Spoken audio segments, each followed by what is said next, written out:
ঈশ্বরদীর সেই মা কুকুর যে কয়েকদিন আগেও এদিক ওদিক ছুটে বেড়াচ্ছিল হারানো সন্তানদের খুঁজে। রাতভর ছিল হাহাকার আর কান্না। আজ তাকে দেখা যায় অনেক শান্ত, অনেক স্থির। কারণ তার খালি হয়ে যাওয়া কোলটা এখন উষ্ণতায় ভরা।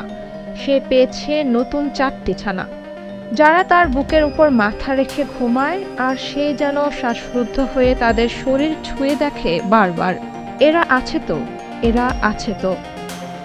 দুদিন আগেও সবকিছু ছিল অন্যরকম।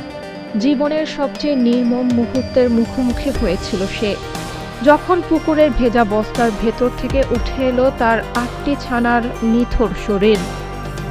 তাদের বন্ধ শুকে শরীর ঠেলে কান্নায় ভেঙে পড়ে যখন বুঝলো আর কেউ ফিরবে না। তখন পুরো এলাকা থমকে গিয়েছিল তার সেই নীরব আর্তনাদে। মাতৃত্বের শোক বড় গভীর। মা কুকুরটি যখন রাতভর অফিসার্স ক্লাব থেকে আবাসিক এলাকার দরজায় দরজায় ছুটে বেড়াতো, খাবার দেয়া হলে মুখে নিত না, শুধু সন্তানদের খোঁজেই আকুল হতো, তখন বোঝা গেছে হারানো ব্যথা প্রাণী আর মানুষের মাঝে কোনো ফারাক রাখে না। কিন্তু আজ সেই শোকার্ত মা কুকুরটির জীবনে এসেছে আলো। এরা তার গর্ভের সন্তান নয়, তবুও সে তাদের নিজের রক্তের মতোই জড়িয়ে ধরে। মাঝে মাঝে মাথা নিচু করে ছানাগুলোর গায়ে নাক চেপে ধরে, ঠিক সেইভাবে যেইভাবে নিজের ছানাদের করত, যেন তাদের শরীরেই আবার খুঁজে পায় হারিয়ে যাওয়া 8টি ছোট হৃদস্পন্দনের স্মৃতি। স্থানীয়রা বলছেন, সন্তান হারানোর পর যে পাগলের মতো দৌড়ঝাঁপ করছিল, আজ সেই মা কুকুরটি আবার শান্ত হয়েছে, আবারও খাচ্ছে, আর নতুন ছানাদের থেকে এক মুহূর্তের জন্যও দূরে যেতে চায় না। আসলে একটা শোকের মধ্যে মেনে নেওয়ার মতো না। 8টা কুকুরছানা এভাবে বস্তাবন্দি করে পুকুরে ফেলে হত্যা করা, এটা আসলে একবারেই মানবতার মধ্যে পড়ে না। আমি আমার নিজের পোষা কুকুর আছে একটা লালি, ওর 7টা বাচ্চা হয়েছে। সেখান থেকে 2টা বাচ্চা আমি নিজ হাতে নিয়ে এসে ওকে ডোনেট করি। তো দেওয়ার আগে আমি ওকে এই গমের দুধ ধুয়ে ওর গায়ে ম্যাশ করে দিই, যাতে ফিল করে স্মেলে যেটা আমারই বাচ্চা। তো এই পৃথিবীটা শুধু মানুষের না, এই পৃথিবীটা মানুষ এবং কুকুর নিরাপদে বসবাস করবে, তখনই এটা প্রকৃত একটি মানবিক পৃথিবীতে রূপান্তর হবে। এই কুকুরের বাচ্চাটা মারা যাওয়ার পর থেকে মানে রোববারের পর থেকে এই কুকুরের সার্বিক তত্ত্বাবধানে আমি আছি, তার খাওয়া দাওয়া দেখাশোনা এগুলো তত্ত্বাবধানে আমি এটা করতেছি, এবং আমাদের অফিসাররা অনেক হেল্প করতেছে এই ক্ষেত্রে। এখন আমাদের লালটু এখন অনেকটাই সুস্থ। সে অলরেডি 2টা বাচ্চা গতকাল পাইছিল, আজকে সকালে আরও 2টা পাইছে। 4টা বাচ্চা পাওয়ার পরে এখন অনেকটা সুস্থ। তবে ওনার ওই দুধের বিষয়টা, যেটা দুধটা এখন একটু কম আছে, তবে ট্রিটমেন্ট চলতেছে, ইনশাল্লাহ দুধটা চলে আসবে ও স্বাভাবিকে আবার ফিরে আসবে। আমরা সবাই মিলে চেষ্টা করি কুকুরের জন্য। অমিত ভাইয়ের বাসার নিজের পালিত কুকুরের 2টি বাচ্চা নিয়ে এসে এই কুকুরকে আসলে দেওয়ার চেষ্টা করি। এখন আমরা আসলে সংশয় ছিলাম আসলে এই কুকুরটি বাচ্চাকে রিসিভ করবে কিনা।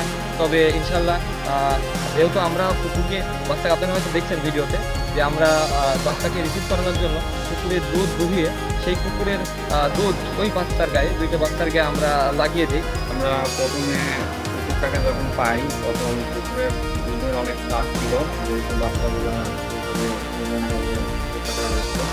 তো আমরা সেই ক্ষেত্রে আমাদের প্রথম টার্গেট ছিল যে কুকুরটার যেন হচ্ছে দুধের চাপটা আমরা কমাইতে পারি। সেজন্য আমরা 2টা ইঞ্জেকশন করছিলাম, যেটা চাপটা কমাইছে। তো পরবর্তীতে আমরা গতকালকে আমাদের সাথে পরামর্শ করে একজন স্বেচ্ছাসেবী উনি বাচ্চা দিয়ে গেছিলেন। তো এরপর থেকে আমাদের সেকেন্ড ফেজে চিকিৎসা আমরা শুরু করি, যাতে দুধের আবার প্রোডাকশনটা আসে, কিন্তু বাচ্চার ব্যাপারটা আসে।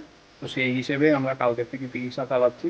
আজকেও আমরা এইমাত্র ইঞ্জেকশন দিলাম, এবং পাশাপাশি কিছু মেডিসিন আমরা সাপ্লাই দিয়ে গেলাম। আশা করি এখান থেকে দুধের প্রোডাকশনটা হবে। পাশাপাশি কুকুরের কন্ডিশন এখন অনেকটা ভালো, এবং আমরা মেডিকেল টিম গঠন করছি 8 জনের সদস্য বিশিষ্ট, 2 কমিটিতে ভাগ করে আমরা সকাল বিকাল এই হচ্ছে সর্বোচ্চ আপডেট। আবারও খাচ্ছে, আর নতুন ছানাদের থেকে এক মুহূর্তের জন্য দূরে যেতে চায় না। যে নিষ্ঠুরতার কারণে তার আগের সন্তানগুলো আর নেই, সেই ঘটনার অভিযুক্তকে গ্রেফতার করা হয়েছে। ধন্যবাদ আপনাকে।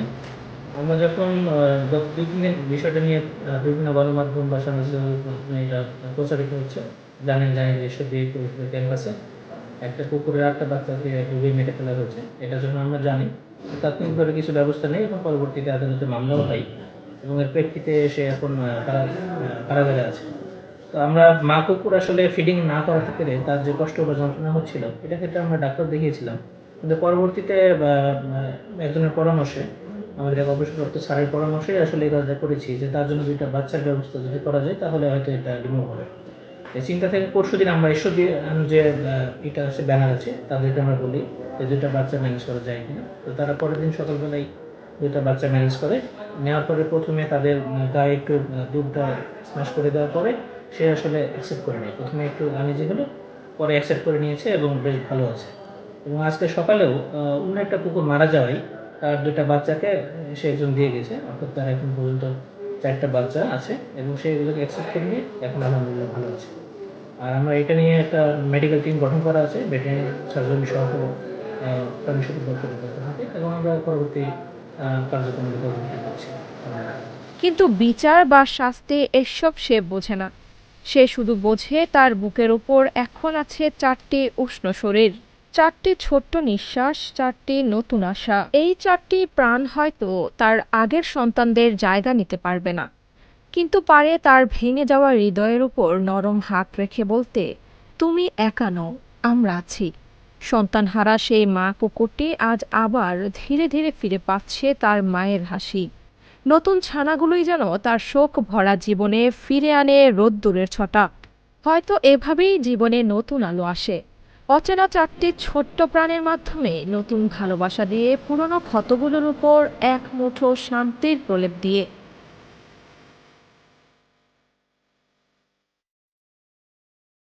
Channel S news desk.